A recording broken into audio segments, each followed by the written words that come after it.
We're off to Japan.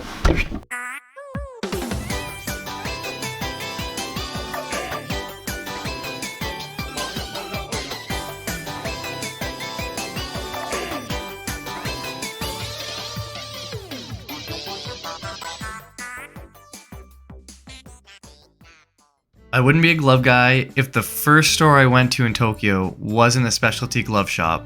While researching different Japanese glove brands, the one brand that always caught my eye was the Kubota Sluggers.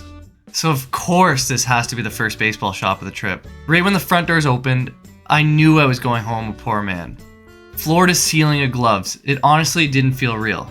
I ended up locking eyes with the red-orange glove of my dreams, and spent my entire life savings to bring it home with me. I have more of the glove in a later video because I left it at the shop for the workers to do a full hot water break-in, and they told me I could pick it up on the last day of my trip.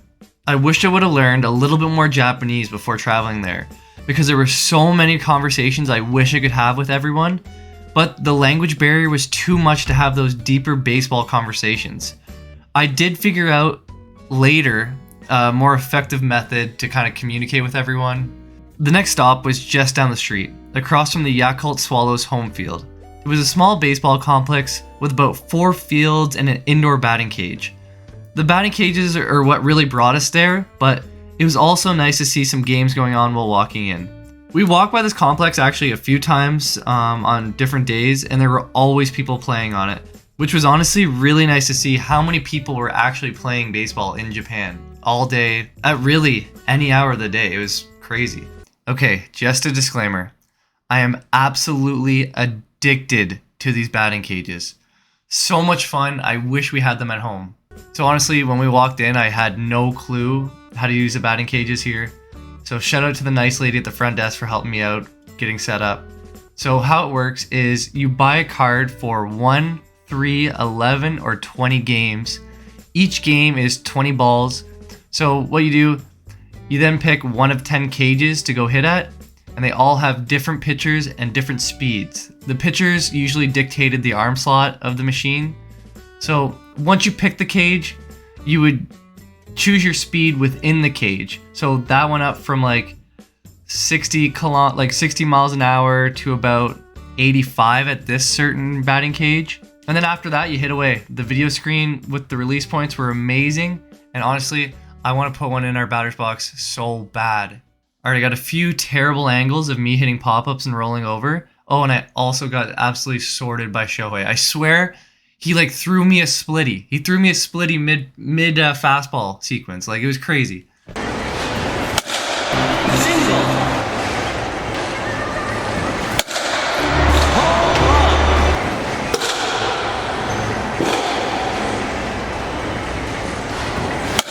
Nice shot!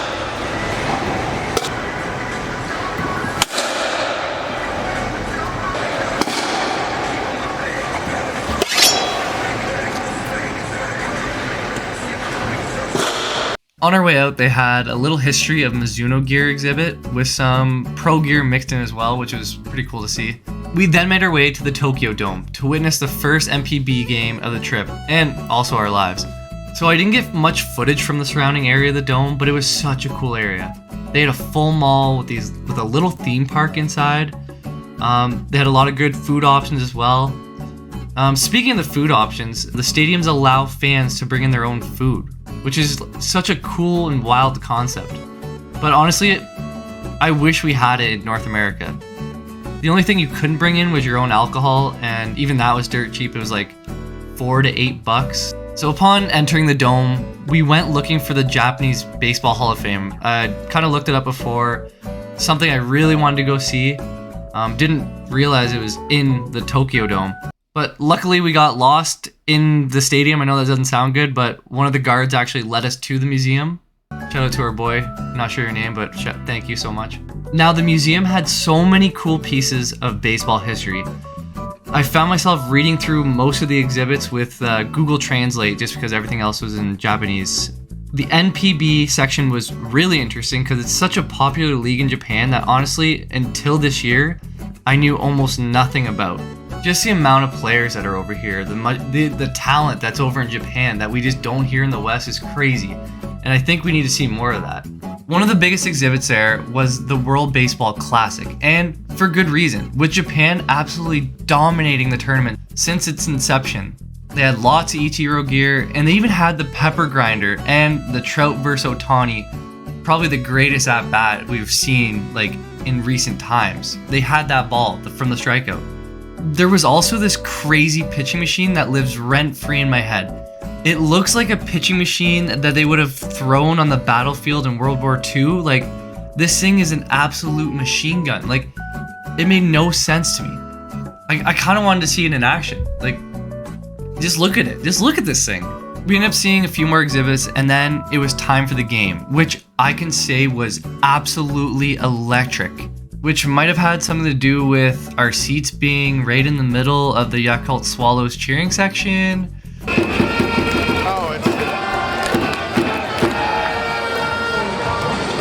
Yeah, I didn't really look before I bought the tickets. I just looked for cheap prices. The one thing I didn't realize before going to an NPB game was that the fans are cheering the entire game when their team is batting. Like, no breaks. They cheered the entire game, which is crazy to me. They were so into it.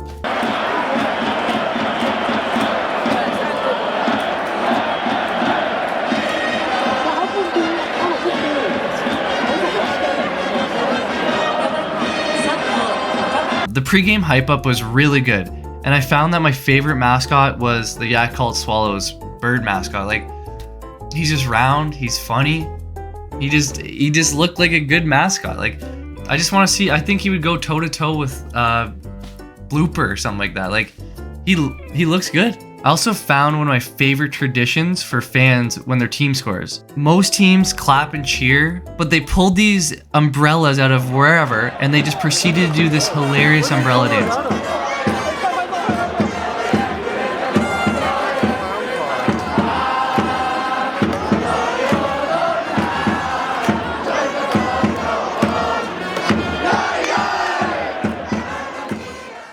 It's definitely top 5 things all time. Hands down, top 5 things all time. One thing that I noticed was different than the MLB games was that there wasn't this huge rush of people in the halls between innings and during innings. Everyone was dialed in and engaged with the game. It also probably helped that you could bring your own food in and that beer girls were everywhere in the stands. These beer girls were killing it. They had these big kegs on their back and they were just trekking through the stands.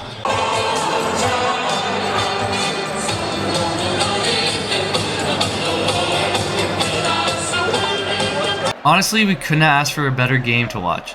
2 Tokyo teams going back and forth all game, electric atmosphere, and a nice punchy look in to end the game. After the game, we went right back to our Airbnb to catch some sleep after a super long day of exploring and to get ready for the next day, Yokohama.